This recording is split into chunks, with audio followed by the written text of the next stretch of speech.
अस्सलाम वालेकुम students, as you know myself Malik Babar. तो आज हम जो है ना केमिस्ट्री का chapter number 2 structure of atom पढ़ेंगे। आई होप कि आप लोगों को समझ आ जाएगा। ठीक है, इंट्रोडक्शन में देखें जो एटम है वो क्या है, लैटिन वर्ड से क्या है डिराइव किया गया है, जिसको जो है वो एटमस से क्या है जो लिया गया है। एटम्स एटमस से लैटिन वर्ड से वहाँ से लिया गया जिसका मतलब क्या है, इनडिविजिबल है, यानी कि नाकाबिले तकसीम है। ग्रीक फिलोसफर ये जो है वो डिमोक्रिटस, वो जो है ना एटम को डिफाइन करता है कि जो मैटर होता है, मैटर का भी पता होना चाहिए कि कोई भी ऐसी चीज़ जो मैस रखती हो और जगह घेरती हो उसको हम मैटर बोलते हैं। जो मैटर है वो किससे बना हुआ, टीनी पार्टिकल्स, उसको क्या बोलता है वो एटम्स। प्लस यहाँ पे एक और है, यानी कि टीनी और इनडिविजिबल पार्टिकल का नाम लेता है वो। तो जो इंडिविजिबल पार्टिकल्स वो जो है वो मैटर को क्या है कंप्राइज करते हैं। इसी थ्योरी को क्या है जॉन डाल्टन जो है ना वो परफॉर्म करता है, एक्सप्लेन करता है। वो कहता है कि जो मैटर है वेरी स्मॉल टिनी पार्टिकल से बना हुआ है, यानी कि जस्ट इसने वेरी का जो है ना वो इजाफा किया, बाकी सारी जो है थ्योरी इसने वही की कि all matters composed of very small particles, और कौन से हैं वो इनडिविजिबल है, यानी कि ये भी क्या है नाकाबिले तकसीम है। और ये फिर इन इनडिविजिबल पार्टिकल को जो है जॉन डाल्टन किसका नाम दे रहा है, एटम का नाम दे रहा है। यहाँ पे मैटर वेरी स्मॉल पार्टिकल्स हैं और इनडिविजिबल पार्टिकल से बना हो, जिसको वो एटम का नाम देता है। अब जो है वो 19वीं सदी तक, ठीक है, 19वीं सदी के शुरू से लेके 19वीं सदी के एंड तक यही कंसीडर किया जा रहा था कि जो है वो एटम जो है वो इनडिविजिबल है, इसको तकसीम नहीं किया जा सकता। 19वीं सदी के एंड पे और 20वीं सदी के स्टार्ट पे जो साइंसदान थे, साइंटिस्ट थे, उन्होंने क्या है एटम को जो है ना डिवाइड करने की कोशिश की, यानी कि इसके जो है ना वो फर्दर सब एटॉमिक पार्टिकल को क्या है डिस्कवर करने की कोशिश की कि आया एटम वाकई डिवाइड हो सकता है या नहीं, डिविजिबल है या इनडिविजिबल है। तो 20वीं सदी के क्या स्टार्ट पे गोल्डस्टीन, जे थॉमसन, रदरफोर्ड और बोहर एंड अदर साइंटिस्ट, ठीक है, वो साइंटिस्ट ये एस लिखा है, जगह थोड़ी थी अकेला एस लिख दिया है। ये जो दूसरे साइंटिस्ट थे उन्होंने क्या है कि एटम को क्या है डिवाइड करने की कोशिश की, यानी कि उसको डिविजिबल करने की कोशिश की, और उसके क्या है सब एटॉमिक पार्टिकल्स को लोकेट करने की कोशिश की। उन्हीं सब एटॉमिक पार्टिकल्स को हम फंडामेंटल पार्टिकल्स ऑफ एटम भी कहते हैं, कि बुनियादी पार्टिकल्स हैं किसके, एटम के।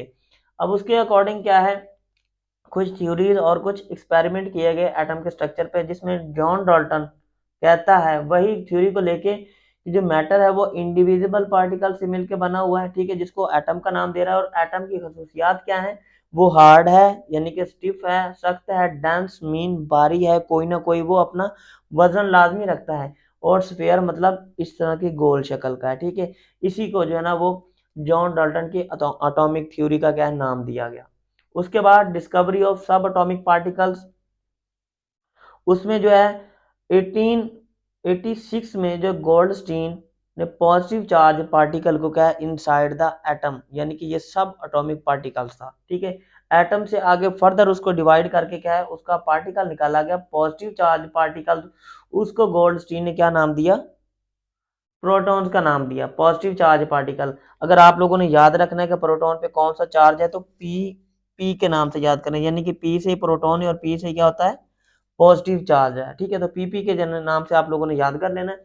उसके बाद 1897 में जे थॉमसन ने क्या है नेगेटिव चार्ज पार्टिकल को क्या है डिस्कवर किया, उसको किसका नाम दे दिया गया, इलेक्ट्रॉन का नाम दे दिया गया, ठीक है। इलेक्ट्रॉन का नाम था नेगेटिव चार्ज था, ठीक है। इसी थ्योरी को देखते हुए पॉजिटिव और नेगेटिव चार्ज की थ्योरी को देखते हुए, ठीक है, यानी कि 1886 में पहले प्रोटॉन्स दरियाफ्त हो चुके थे, ठीक है। अब यहाँ पे 1897 में जो ना जे थॉमसन ने इलेक्ट्रॉन को जो ना डिस्कवर किया, इसी को देखते हुए बोला कि जो है वो एटम एक सॉलिड स्ट्रक्चर है, यानी कि हार्ड है, डेंस है, ठीक है। और इसके अंदर यानी कि प्रोटॉन से मुराद है पॉजिटिव चार्ज पार्टिकल क्या है और नेगेटिव चार्ज हैं। जो पॉजिटिव चार्ज पार्टिकल हैं इनके साथ क्या है नेगेटिव चार्ज पार्टिकल क्या है स्टक किए हुए हैं, like a plumb in the plumbing, यानी इसी को क्या उसने फिर प्लम्बिंग थ्योरी का नाम दिया कि पॉजिटिव चार्ज पार्टिकल के साथ क्या है नेगेटिव चार्ज पार्टिकल है, ये न्यूक्लियस है पॉजिटिव चार्ज होता है, ये इस तरह करके क्या है जो है ना वो स्टक किए हुए हैं, जिसको उसने प्लम्बिंग थ्योरी का नाम दिया। ठीक है, तो आई एम जो है ना नेक्स्ट जो है ना बोर्ड की तरफ मूव करते हैं, जो कि क्या है डिस्कवरी ऑफ इलेक्ट्रॉन्स। और वो डिस्कवरी ऑफ इलेक्ट्रॉन क्या है, कैसे, by the cathode rays. Cathode rays से क्या है जो है वो डिस्कवरी ऑफ इलेक्ट्रॉन की गई, ई माइनस लिखा यानी कि इलेक्ट्रॉन यहाँ पे लिखा हुआ है। ठीक है, इलेक्ट्रॉन की डिस्कवरी के लिए क्या है 1879 में जो है ना सर विलियम क्रुक जो था, इसने क्या एक्सपेरिमेंटली जो है ना वो प्रूव किया कि आया इलेक्ट्रॉन पे जो है ना वो वाकई नेगेटिव चार्ज है। और इसने कौन सी रेज को यूज करते हुए या कौन सा जो है वो यूज किया, इलेक्ट्रॉन रेज को यूज किया, कैथोड रेज को सॉरी यूज किया।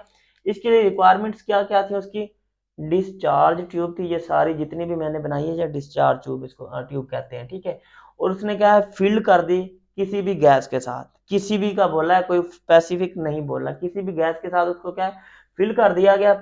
उसके बाद दूसरा इसने लिया इलेक्ट्रोड लिए, पॉजिटिव और नेगेटिव से मुराद है कि उनमें से एक इलेक्ट्रोड पॉजिटिव चार्ज था और एक इलेक्ट्रोड नेगेटिव चार्ज था। ठीक है, अकॉर्डिंग टू इलेक्ट्रोलाइटिक सेल देखा जाए, जो कैथोड होता है उसके ऊपर रिडक्शन हो रही होती है, यानी कि वहां पे क्या है जो है वो इलेक्ट्रॉन जो है ना वो गेन हो रहे होते हैं, उसको हम बाद में डिस्कस कर लेंगे नेक्स्ट चैप्टर में। कैथोड पे नेगेटिव चार्ज लिया गया ये था, और जो एनोड पे था वो पॉजिटिव चार्ज था। ठीक है, ये जो है इलेक्ट्रोड जो है वो यानी कि एनोड और कैथोड को हम अगर दोनों को इकट्ठा करके बोलेंगे तो उसको हम इलेक्ट्रोड बोलते हैं। एक इलेक्ट्रोड पॉजिटिव चार्ज था, एक नेगेटिव, पॉजिटिव एनोड जबकि नेगेटिव कैथोड था।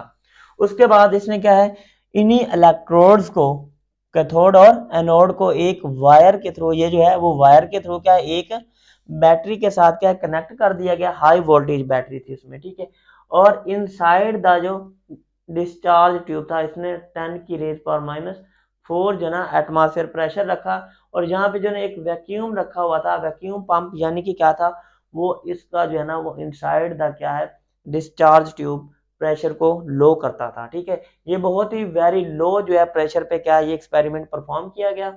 उसके बाद जब इलेक्ट्रिक करंट जो है वो बैटरी के थ्रू क्या दिया गया, यानी कि जब इलेक्ट्रोड दोनों क्या है कनेक्ट हो गए बैटरी के साथ, और जब इनमें से क्या है करंट पास आउट हुआ। ठीक है, तो ये जो इनसाइड गैस थी किसके अंदर, डिस्चार्ज ट्यूब के अंदर, वहां से क्या गैस आयोनाइज हुई, आयोनाइज होने से मुराद है पॉजिटिव या नेगेटिव चार्ज बनती है। ठीक है, वो जो है वो कैथोड से जो है ना कुछ रेज निकली और वो मूव करने स्टार्ट कर दी किसकी तरफ, एनोड की तरफ, यानी कैथोड से रेज निकली और एनोड की तरफ गई। ठीक है, और वहां पे जो ना नेक्स्ट इसकी जो ना वो प्रॉपर्टीज में बताया हुआ है कि ये जो कैथोड रेज थी वो ट्रेवल स्ट्रेट लाइन, यानी कि कैथोड से जो रेज निकल रही थी ठीक है वो सीधी जो है वो मूव कर रही थी, और क्या थी कैथोड के 90 मैंने बनाया 19 डिग्री, यानी कि वो परपेंडिकुलर थी, अमुदन थी।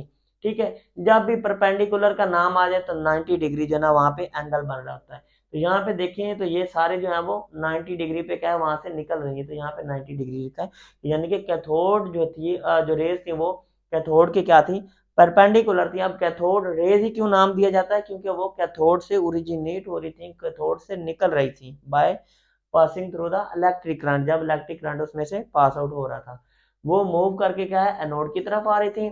उसके ऊपर जो है वो यानी कि नेगेटिव मैंने लिखा है कि वो कैथोड वाली साइड से आ रही थी और परपेंडिकुलर थी, यानी कि 90 की डिग्री पे थी, और मूव किस की तरफ कर रही थी, एनोड की तरफ, यानी कि नेगेटिव चार्ज से वो पॉजिटिव चार्ज की तरफ क्या है वो मूव कर रही थी। ठीक है, उसके बाद हमारे पास दूसरी प्रॉपर्टी है कास्ट अ शार्प शेडो, कि वो क्या है एक शार्प शेडो, यानी कि उसका उस चीज का साया बना देती है। अब किस चीज का साया, कोई भी ओपेक ऑब्जेक्ट रखा जाए, अब ओपेक ऑब्जेक्ट ऐसा ऑब्जेक्ट होता है जिसके क्या है दोनों साइड पे देखा ना जा सके, जिस तरह के जब मेरे पास मार्कर है अब मैं इसकी एक साइड पे देख सकता हूँ दूसरी साइड पे नहीं देख सकता, तो ये क्या हमारे पास एक ओपेक ऑब्जेक्ट है। यानी कि अगर इसको इस तरह यहाँ पे रखा जाए तो ये इधर से जो रेज आ रही है वो इसका क्या है कास्ट शार्प शेडो, इसके ऊपर क्या है इसका साया बना देंगी, यानी कि इसकी दूसरी साइड पे क्या है इसका ओपेक ऑब्जेक्ट का क्या है वो साया बना देती है। ठीक है, उसके बाद इलेक्ट्रिक फील्ड,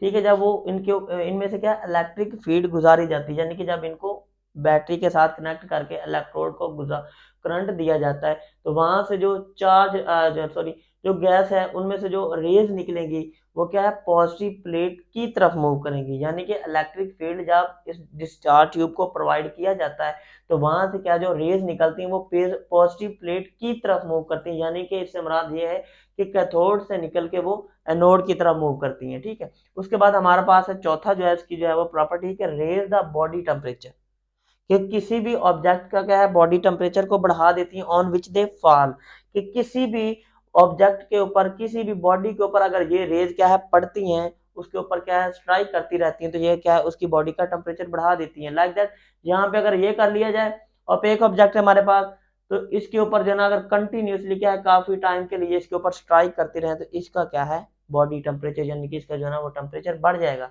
उसके बाद इसी रेज के ऊपर जो है ना जे थॉमसन ने जो है ना काम किया और उन रेज का क्या है चार्ज टू मास रेशो क्या है फाइंड आउट कर लिया। यानी कि इनके ऊपर नेगेटिव चार्ज है, उसके बाद इनका यानी कि बता दिया कि आया इनके ऊपर इनका मास कितना है। ठीक है, यानी कि उसका चार्ज भी पता चल गया और मास रेशो भी पता चल गई।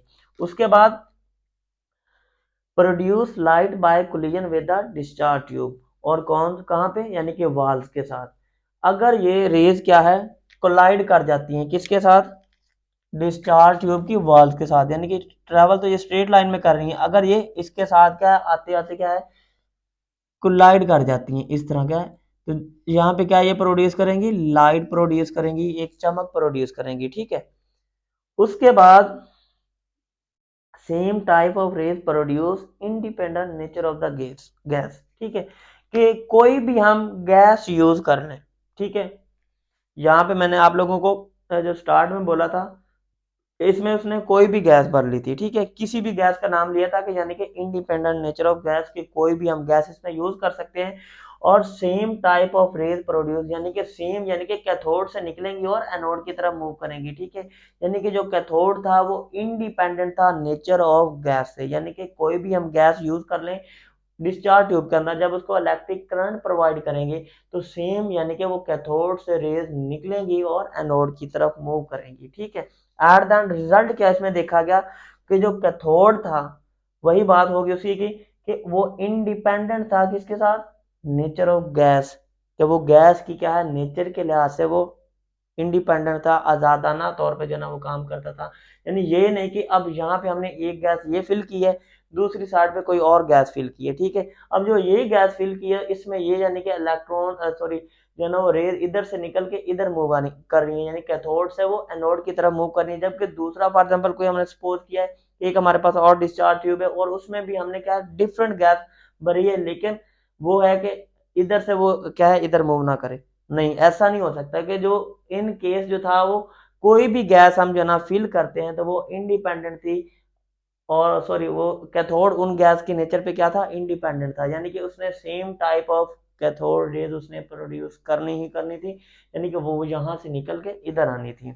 उसके बाद हमारे पास क्या है shadow cast opaque object not rays and material particle. इससे मुराद ये है कि ये जो रेज थी वो किसी भी ऑब्जेक्ट पे पड़ती थी तो उसका क्या है शार्प शैडो कास्ट करती थी, यानी कि उसका साया बनाती थी। ठीक है, और किस ऑब्जेक्ट के ओपेक यानी कि जो गैर शफाफ होता जिसके आर पार देखा ना जा सके, और उसको ये माना गया कि ये रेज नहीं है। ठीक है, क्योंकि ये शार्प शैडो कास्ट कर रही थी कि किसी भी ऑब्जेक्ट का साया बना रही थी, इसी वजह से इसको क्या है वो रेज नहीं माना जाता था बल्कि क्या है फास्ट मूविंग मटेरियल पार्टिकल्स माना जाता था। ठीक है, क्या फास्ट मूविंग मटेरियल्स माना जाता जिसको बाद में इलेक्ट्रॉन्स का नाम दिया। ठीक है, नेक्स्ट हम डिस्कवरी ऑफ प्रोटॉन पढ़ेंगे। ठीक है, इसमें जो था कि जो एंगल था वो 90 डिग्री का था और इसमें जो है वो ट्रैवल कर रही थी स्ट्रेट लाइन में और किसकी तरफ एनोड की तरफ। ठीक है, जो हम प्रोटॉन की डिस्कवरी में पढ़ेंगे वो सारा इसका उलट पढ़ेंगे, यानी वो एनोड से आएंगी और कैथोड की तरफ जाएंगी। ठीक है, इसमें जो है ना वो कैथोड रेज ही को नाम इलेक्ट्रॉन का दिया गया। ठीक है, एमसीक्यूज बन जाता है, ये सारे जो है ना वो सेंचुरीज वगैरह जो लिखी है वो एमसीक्यूज के लिहाज से ऑब्जेक्टिव के लिहाज से, और इसमें से भी काफी जो है ना एमसीक्यूज और शॉर्ट क्वेश्चन बनते होते हैं। ठीक है, प्लम्बिंग थ्योरी लाइक दैट इस तरह काफी सारे बनते हैं।